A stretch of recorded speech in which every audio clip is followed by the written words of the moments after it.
Hello, and welcome to the Skeptic Hangout, the place where we sit back, relax, and chit chat about intriguing and sometimes controversial topics through the lens of skepticism. I am one of your hosts, Laura from Unapologetically Me, and I have with me today Richard from the Skeptic Takeout. Today, we are discussing debates. So, grab your English tea or your herbal mint tea and join us as we talk about the practice of taking the gloves off and formally arguing with someone while properly waiting your turn and presenting evidence to support your claim in a respectful and academic manner. Yeah, this is episode 49 Debates.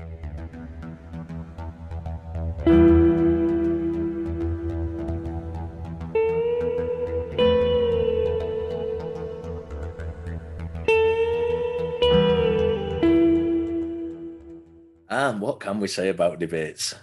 I think we should draw a distinction between what an academic debate is and what an internet debate is.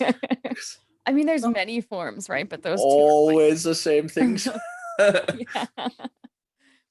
Yeah. So what I discussed in the introduction is just a very formal debate, right? In an academic setting where you have timed prompts and you have to give specific information during those times, and specific things can be addressed during those times. And even in academic settings, I've seen it fall apart when it's not well moderated. But then you have the internet debate, and that might be the area that's the most interesting to me that I want to talk the most about.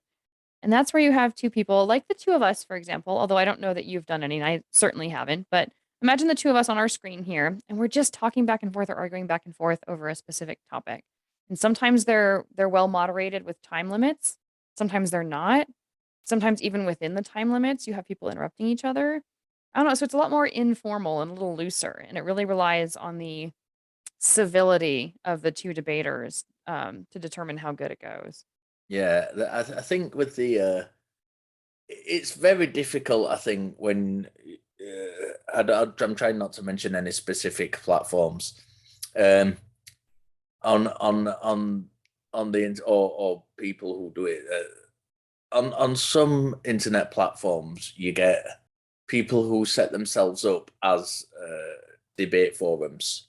Very often it's just a shit show. It's not a debate at all. It's literally just two people who disagree with each other, which Back and is forth. not necessarily a debate, because in formal debates, in a proper formal academic debate, you don't actually have to believe the thing you're arguing for. Right.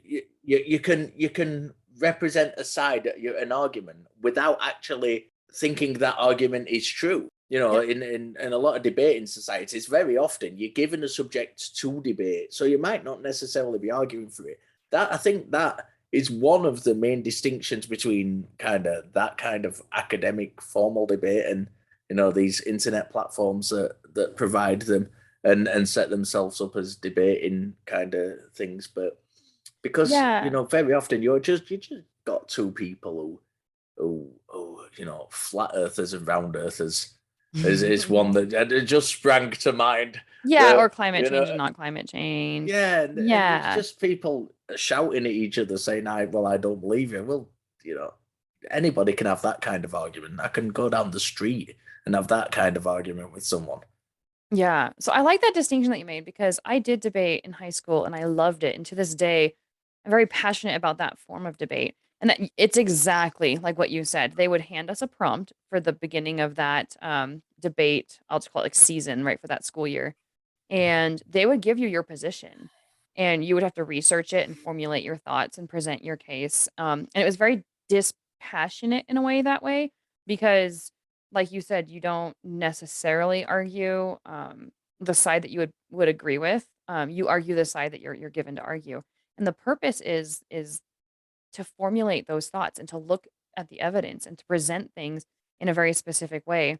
It's almost like an exercise in coming up with positions on a topic, right? And presenting those positions, which I think is really, really great. I think debate at its best will help the person to actually see the other side than whatever side they believe in, right? because of the way that it's structured.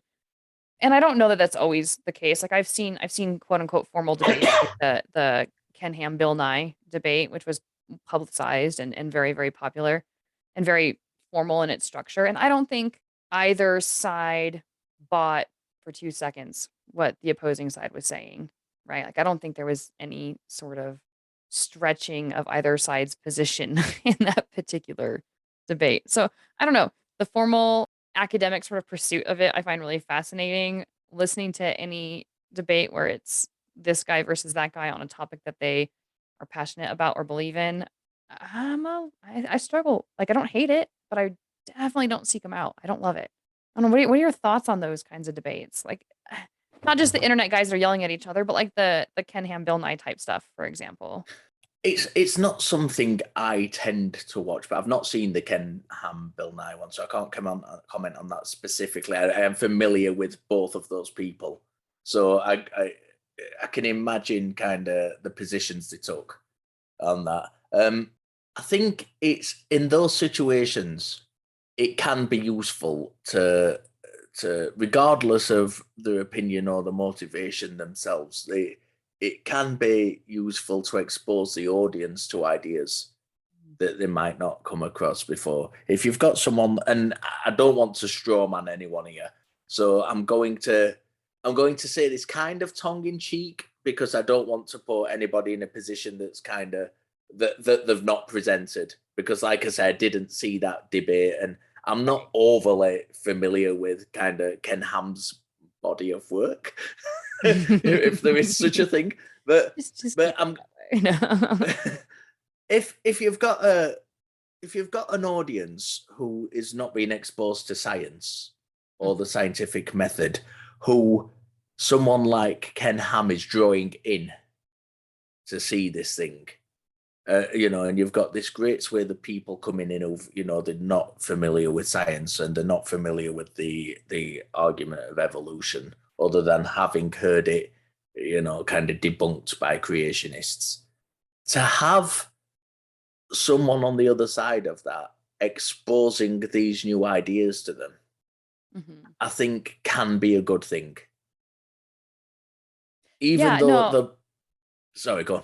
Oh, go ahead. I was just gonna say, like, I agree with you on that. Like, you're in any given audience, you're gonna have people who are all over the different fences about the different sides and are either solidly committed to their belief or maybe a little bit wishy-washy or willing to open-minded enough to take in new information and toss it around. So you get kind of like a mix of everybody in the audience typically. And so I do like that sort of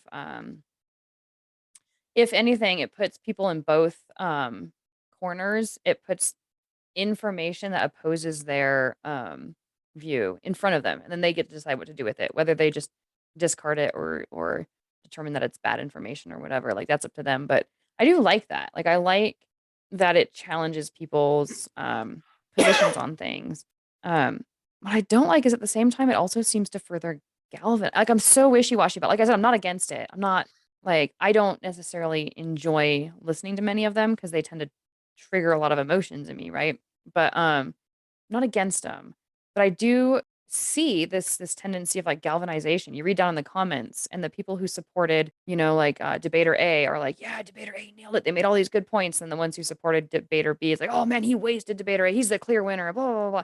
And you see this sort of like, no, no, no, no. This didn't maybe it changed a few minds here and there for one side or the other, but like it also just really galvanized their I would say more like hard set supporters. So I don't know. Yeah, It's I complicated for me. it is for me as well, and I get frustrated when, uh, and again, I'm not going to name any names here, but I've seen a couple of debates by a guy who's I think very highly of him in general, Mhm. in his skepticism and the things he speaks about, and I've seen him in a couple of debates, and it's fucking awful. And Oh no. not that is the points he makes aren't awful, but he approaches debate like he would do a conversation about skepticism with someone. And Hmm. I think that from the kind of academic side of debate, it makes him look really bad.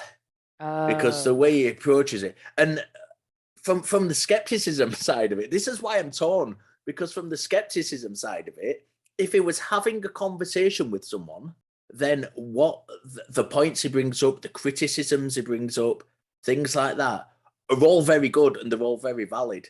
And and they do from for a large part demolish his opponent's arguments. The problem okay. is, it's not the platform to do that in a debate. Right. It's Because so if you're having a structured. formal debate, there is a structure to follow, and you Yeah. can't start picking points about. You go in with and you're the subjects in advance. And to start picking, being pedantic and picking things apart, and you'll never hear me complain about people being pedantic in any other setting because I am the most pedantic person in the world. But Right. to be pedantic and to pick the nitty gritty apart Yeah. in that, it just wastes the time of the entire thing. You might as well not do it. Yeah, You so now know, you bring up sort of a second problem or pitfall of debates is the what are they? There's actually a term for it in debate where the person, and please tell me if you remember because I can't for the life of me recall it, but where the person puts so mmany facts and so many things to refute in there, say like they have a 5-minute intro or a you mean 15 dickish minute gallop? Gish Gallop, thank you. God, I had the word gallop in my head and I couldn't think of the rest of it. But yeah, Gish Galloping, which is basically like in my response time, I don't have the capability or the time or the ability to hit every single point that you made to the point where you almost win by default because you made so many points that I couldn't refute. What you're talking about, like getting pedantic about like some little thing that they said, like maybe a little statement here or a fact there, when really the broader what are they actually trying to say? The broader body of evidence is really what you need to be addressing. It's almost like two evil sides of the same coin, right? That where the debate just doesn't have the meat to it because you either can't address the argument the way that you properly would want to because there's just too much to address, or you get caught up on this tiny little detail and you miss the bigger picture. Like it can be really frustrating. Yeah, I've not done a formal debate for a long time. I've never done a formal debate in internet land. It's I've never done an internet it's always, debate. it's, Yeah. it's it's always been in kind of real life. It's not a platform I enjoy. I don't enjoy that. Uh, it's one of those things I think where you can be absolutely right and be made to look bad just because you don't have as much skill in the area as your opponent, and that to me is not useful. That That I yeah. That is why my feelings about debates are so 50-50. Like I was saying earlier, I love the pursuit of practicing debates, like doing debates, but not using debates as like a way to find the truth. Because yeah, you can be the better debater and have none of the facts on your side. You could actually be wrong, but you could be better at arguing your side. I mean, I've seen that happen, and I've even done that before where I've taken a position and was completely wrong, but I was the better arguer. And it kind of made me a little bit sick in a way, right? Where it's like, wait. No, you should have been able to argue yourself around that, right? I'm like, that was a terrible argument on my part, but I presented it in a way that was compelling or authoritative. yeah. And it's cool as a pursuit of a practice, like to practice approaching an argument or approaching a topic for many reasons, but I don't like it for if this guy's a better debater, that means that whatever side he's on is the right side, Yeah, right? And I, yeah. I don't even know if I made sense the way I described it because I kind of feel like I just went through word salad there for a second. But it's I like, understood you. yeah, it's great as an academic pursuit for fun. I don't like it for determining facts Excuse or me. truths. Yeah, I don't necessarily think it's there to determine facts or truths. Mm-mm, I've never viewed it like that whatsoever. I've viewed it as a an academic. pursuit. But that's what people on the internet. That's why Yeah, I that think that wasn't it's the word I approached that way was on the going to internet. use. I think when you watch a lot of those internet debates, especially reading the chats or the way that the two individuals approach how they speak to each other, it definitely comes off as no, we're trying to determine which one of us is right. I mean, have you gotten a different opinion when you're watching those kinds of debates? What the internet ones? The internet ones, yeah. Yeah, I don't know. I stopped watching internet debates unless it's someone I really admire, Mhm. uh, which it tends not to be uh, on these things. But unless it's someone I really admire, I stopped watching internet debates a long time ago. A lot of internet personalities well, Yeah. I think a lot of internet personalities have come up to the position they're in through doing them. Oh, Um, interesting. Yeah, no, I can think of a few that uh, specialized in and debate before doing other content. Yeah. I think I don't know. It's like I'm perfectly with you on debates. I'm really torn on them. I genuinely am. I think for exposing new ideas to an The audience audience. that may not have those ideas, it's possibly it can be good. It can be good, but Especially if that audience, like you're saying, like let's say we have like side A and side B on a specific topic, and side A may not be exposed to a lot of side B arguments, right? Or they may not be aware of some of the evidence or information out there. So you're right. Like to some people when they're watching that debate, like, ooh, my person who I support, like they're gonna go and stomp this guy. They're still exposed to information that they may not otherwise be exposed to. So I agree with you there. And I think argument is good. I don't like calling it debate, mainly because I'm snotty. But let's leave that there then while we go for a commercial break because I was going to actually ask you, oh, about the distinction between an argument on the internet and a kind of debate on the internet. So let's stop there. Let's go for a commercial break, and when we come back, we'll explore that a little bit further. sounds great. Welcome to our commercials. You may have noticed we have Mr. Gill with us. He's popped in just to say hi.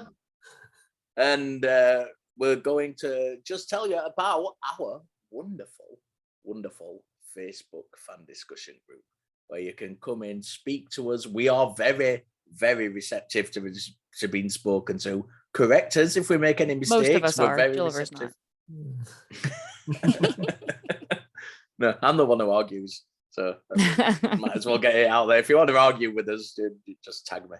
No, you see, my favorite contributions of yours, Gilbert, on the Facebook discussion group are: we've just posted an episode, and here's a list of all the things I said that were wrong. Yeah.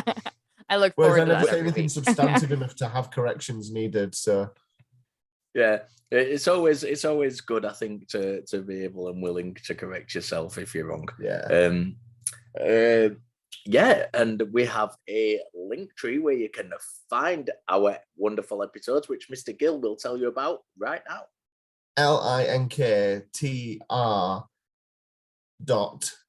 linktr.ee/skeptic hangout. I'm not spelling Skeptic Hangout because you can probably find it wherever you're experiencing this wonderful show. Look at the name of the show. Look, I mean, it's there. Wherever you are now, the name of the show is there. Yes, on there, you can find us on Apple Podcasts, Google Podcasts, Spotify, YouTube. There's a link to our Facebook page, our official Facebook discussion group, as referenced by Mr. Gilliver a moment ago. You can also find our merch store there, where there are an incredible amount of merchandise. Basically, if you get merchandise from any content creators ever, all of those options are available, but with our faces and our logo on them. And I say that not flippantly, but lovingly, because there's lots and lots of options, and all of them are good. So buy those. It's a great way to support the show financially. That is actually something I've noticed about our merch store. The first time I ever went on it was that, like, if you go on a lot of shows, or if you have a look at a lot of shows, you might be able to get a cup, or you might be able to get this. But we literally have like these like cushions on there. There's everything. I'm surprised I've not come across a tea cozy on there yet. There must be a market for it. See, it's now there you get somewhere. mentioned You gotta that, dig we're gonna deeper. have Yeah. an influx of tea cozy requests, and we can't fulfill them. But yeah, so the link tree is great. It's got everything on there. You can find us wherever you need to. So yeah, hop along there and have a look.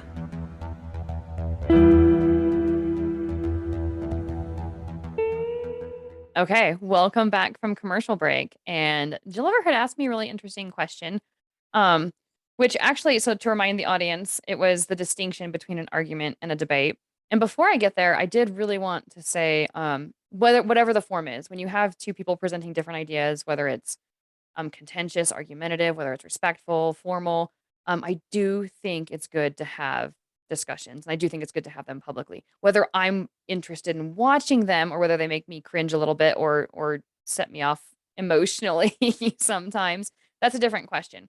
But I feel like I've been kind of a little bit, what's the word, like, harsh on the idea of internet debates, and I don't mean to be. Like, I just don't personally enjoy watching them, especially because, well, for various reasons, but a lot of it comes down to the contentiousness. It comes down to the air or the atmosphere, and I just don't like it. Um, Having said that, I think that they're important to get people talking back and forth, to get people to be able to have views and hold them publicly, whether they're contentious or not. I think that all that stuff is important. So, but you said the difference between a debate and an argument. In my experience, an argument is just it's not structured. It's two people having a conversation back and forth. They can talk over each other. They can interrupt each other. Often they do if it's an argument rather than a discussion, right? Because discussions tend to be more like amicable. Yeah. And arguments tend to be a little bit more contentious. Debate is a formal structure that has a specific pattern that you follow. When that time is up, it does not matter what else you have to say. You are done. And a respectful debater will adhere to that. The subject of the debate is supposed to be separate from the person giving the arguments. So you could hate the person you're debating against, and that should have no bearing on how you handle the debate, or how you handle the evidence that they present. You should only deal with the evidence. So it's very so it's supposed to be very respectful and formalized. And I have seen internet debates that follow that quite well. There's one debater who I really admire who is actually pretty good at sticking to, like, and I've seen them even work around where someone starts to attack them personally, and they're like, "Hey, the debate topic is this, and I'm here only to discuss this." That I think is really, really admirable. But yeah, an argument, it falls apart. And so a lot of the less structured debates that I've seen, they devolve into arguments at one point or another. Yeah, I tend to agree with you on pretty much all of that. And I know that was No, long-winded, so thank you for your patience. I mean, I deal more in because of the kind of volunteer work I do and stuff. I don't mean that in a kind of Bill Gates kind of way. Hoity-toity kind of way. But and the kind of the where I give my time, I deal with and partake in a lot of arguments and conversations, which range from arguments to conversations depending on the subject and who you're talking And may to. change throughout the conversation. Yeah, and sometimes it's amazing. Like in the case of when we, both me and you have done kind of Ethan Michael's The Perspective Show. Yeah. That and where you get callers calling in who call in to talk about what they believe and why. That is amazing. I love doing that show. I absolutely love it because do for the too. most part, the conversations are lovely. The people who phone in are absolutely wonderful, and you can have a genuinely good conversation and be very, very respectful. And I love that. I did it's kind of set up. Ethan set up a special kind of a series of The Perspective, which is called Atheist versus Theist. Whereas I saw that, in the normal Perspective show, you have two kind of skeptics answering the calls. Whereas in this, you have one atheist and one theist. And I was on the other week with a absolutely wonderful Christian guy called Rich Lockhart, and he was brilliant, absolute. And we had a fantastic conversation first of all, and that was brilliant, just with the callers and between each other. And Right. it was the conversation we had with each other was so good that by the time we actually got to calls, there were people in the chat, in the side chat, saying, we're not interested in listening to the calls. We'd rather listen to you two talk to each other. So these things can be absolutely brilliant when it goes off like that. But when people are respectful of each other's perspectives. Yeah. And it can sometimes go the other way. And this doesn't happen on Ethan's show very often at all. But when you're in Facebook groups and things like that, and you're talking to people, and that can get a lot more heated a lot more quickly. Well, there's so what do they call it? It's sort of like the protection of the Facebook texts, where you're not face to face with that person on a camera or even in real life, but like we're on the show, you're calling into the show and you're physically talking to somebody live and you're having that conversation back and forth. It really, really, really humanizes the other person that you're talking to. And there's like this sort of sense of accountability that your words matter, right? When you're in a just a post war, right, or a comment section war, there's a protection from that where there's like this sense of I can say whatever I want, I can show my emotions.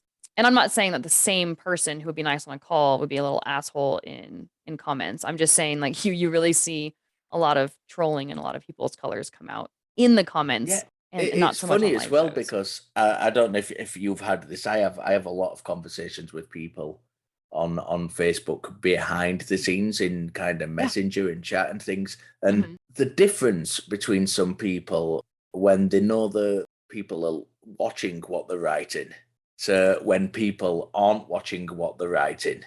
Oh, And yeah. and the claims that they'll make behind the scenes that they wouldn't dream of making when they know they're under scrutiny is, there's been many an occasion where I've said, someone said to me, let's take this private to private chat. And I've said no, because the Yeah. thing is, I know exactly why you want to take it to private chat, and that's so you can't be held accountable Yep, you gotta have accountability for your for what words, you yeah. say. We've kind of gone off kind of formal debates a little bit here, but it's amazing how when you're speaking to someone, you can be speaking to the same person over different formats, and the Mhm. behavior changes accordingly Oh, yeah. because of the persona they want to present. And and to bring it back round to formal debates, that's kind of uh as we said earlier, that's one of the negative things about formal debates, and it's about the perception in a lot of case rather than the content. Yeah. Yeah, that is probably my biggest if I were to scrutinize debates and say, "What do I like least about them?" That would be it, is they are an exercise in you being able to orate a point, right? And so if you are really good at that, then you can win the debate. And if you're in a competition, that's exactly the point. Like the judges aren't looking for like, is your position the correct position? Right. And they normally pick topics where there really are two positions that have really good facts on their side. The judges are just weighing, did you present the material? Did you present actual evidence or references or resources that can be checked and fact checked and stuff? And they'll check, how did you present the arguments? Were you umming a lot like I tend to do in this episode? Are you stumbling over your words like I've also been doing a lot in this episode? Or are you presenting a coherent case, right? So they judge it on multiple different things, but you will win a debate based on how you present your argument, not based on whether or not your argument is right or wrong. And so when you take that same format and now you start trying to engage in topics where people are very passionate about one side or the other, like they have a position, they're trying to present their position in order to cancel another person's position or prove them wrong. Now you start to have it gets really tricky because I have seen people who like what you were saying earlier about the debater who couldn't for his life debate. Like maybe he makes a great conversation in a discussion format, but not in a formal debate format. Like I've seen those debates on the internet where they bring up really weak points. And I'm like, no, no, no, no. Oh my gosh, that's not even what I would go with, or I would say this, or I would say that, or present it this way. And the other person whose side I don't agree with, I'm like, dude, you're nailing it. Like you're demolishing him, right? But this fact over here would shut down that argument, and this fact over here would shut down that argument, right? And so I really, really struggle with debate as a way of determining truth. Yeah, that's I think that's where we need to make the distinction, and we have been doing throughout. But I think it's where in the kind of public field it needs to be distinguished. No, You it need to needs to distinguish, be. yeah. Yeah, we need to distinguish Clarify. it more. We because a formal debate as an academic process is very good. There's nothing wrong with that. Right. But if you're coming along and you're watching these debate content creators on YouTube, and you have maybe 2, 3, 4 debates a week on their channel, and you sat watching them and you're forming opinions based on the content on there. That's where it gets dangerous. Gets tricky. Yeah. Yeah.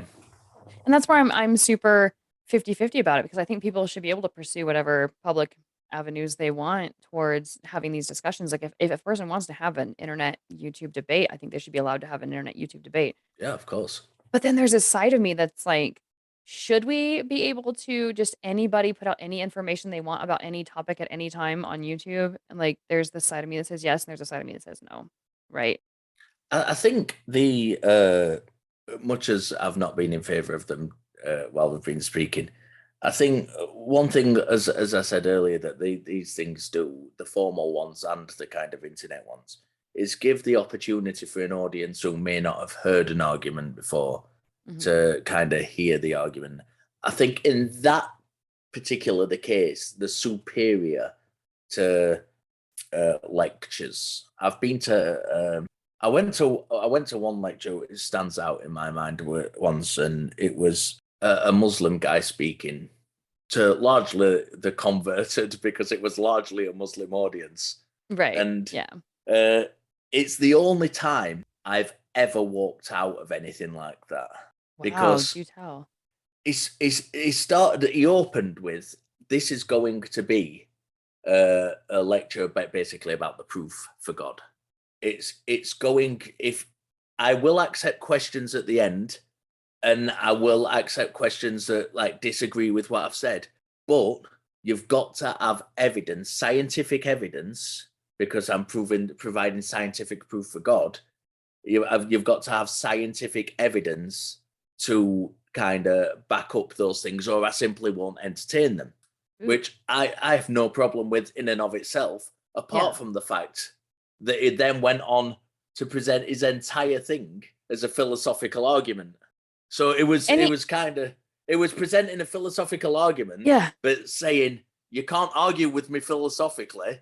You're fine. That brings up another thing in terms of debate itself, but then lectures, it's the same thing, is you're taking, so you would say, well, I have irrefutable scientific evidence for my position, and studies back up what I say, and then you go on to just spout a bunch of bullshit, right? So you're presenting your argument as stronger than it really is, and you're tearing down anybody's ability to address it before they even have a chance to address it, right? And so, I'll entertain any disagreements to my arguments, but only if these criteria are met. What you're effectively doing is trying to shut people down, because who brings scientific resources to a freaking lecture that they're not giving?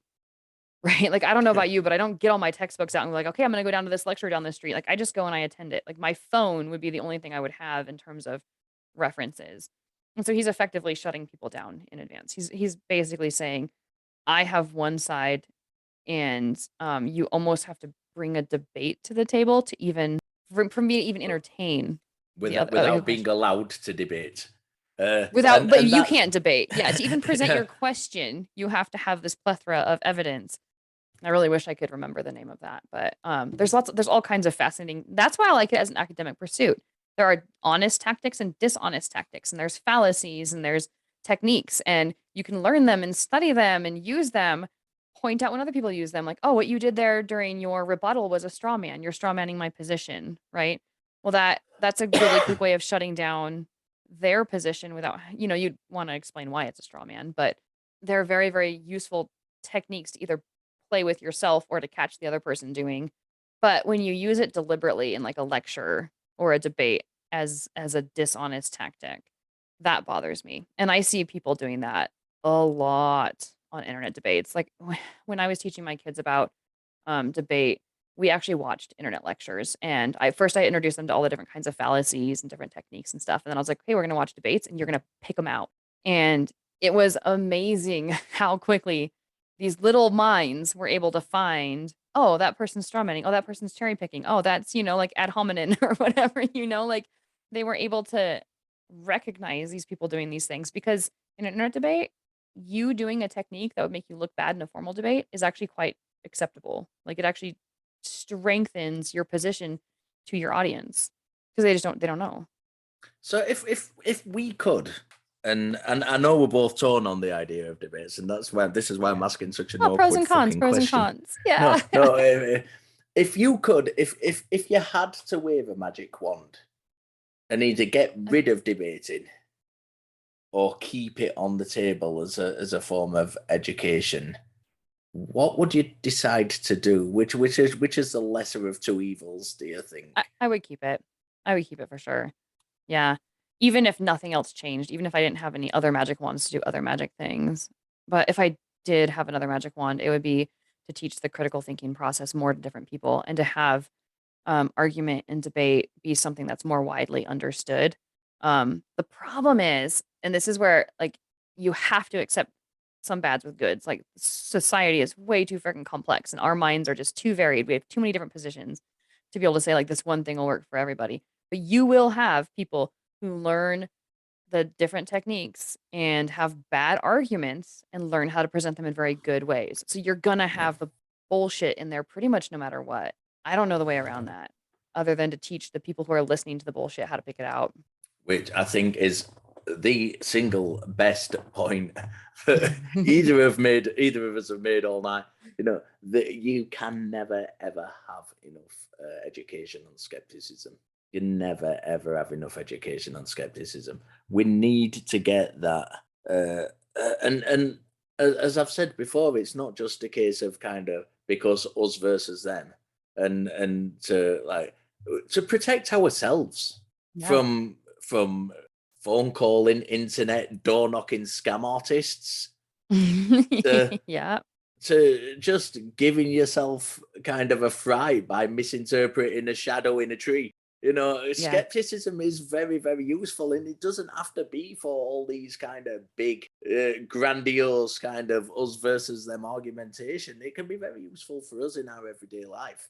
I think that would make debates so much more accessible and worthwhile to if you knew that the audience was largely viewing them through skepticism and not kind of, and I'm speaking about more so the internet debates here than the formal debates, to give the audience the chance to pick out good arguments from bad arguments, regardless of whether they agree with the subject or not. You know, I think that with more skepticism, with more education into skepticism, it would make internet debates particularly far more interesting. Yeah. What you made me think of that I almost interrupted you for is, so often we're taught to look into claims and we see claims as those like things that are outside of us and they're like the thing coming to us, right? I think what would be really, really, really fascinating is if we were all able to look at debates and be scrutinizing whatever side we support. Like forget the other side for a moment. Like, not that it's not important, but just as an exercise, right? Just as like a way of stretching your own comfort levels. Don't pay a single bit of attention to the other side and skepticize and criticize and scrutinize the side that you think you support and see where that goes. Because I think so often we're afraid to do that. I think what do I think about debates? What do I think about debates? I don't know. I'm torn on them. I think it's very important, as you mentioned, and I think it's a very good idea actually to, in fact, try this. If we've got any listeners or viewers who do regularly watch debates, the next one you watch, ignore the side the kind of argument that you lean towards, and watch that person. Watch the person you're in favor of and scrutinize them. And just see how many of their arguments you can pick apart and be conscious of the arguments they're making, rather than like leaning towards supporting them and leaning towards agreeing with them. Pick apart their arguments and just as a little just game as to an yourself. Exercise. Just to get out of your comfort zones a little bit. Yeah, that was the hardest thing for me to do when I did debate in high school, was to be given a side. Like I hated that. We would even do these little prompts, and I remember once being given the prompt to argue in favor of Jay Leno. Like I don't even know what that meant. Like it was just randomly drawn. It was like him and some other like talk show host, right? And which one's the better talk show host? And I was like, oh, I don't even have cable TV. Like, oh my God, I don't even know who these two people are. And but I'll tell you, getting out of your comfort zone like that will really help you stretch like your own how you process information and stuff. So Yeah.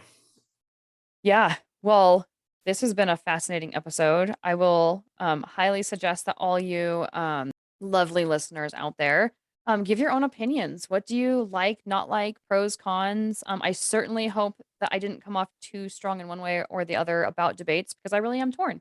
Yeah. And I would love to know what other people think. Me and Laura tend, I think, to you might disagree with me, but I think we tend to agree kind of on this subject largely.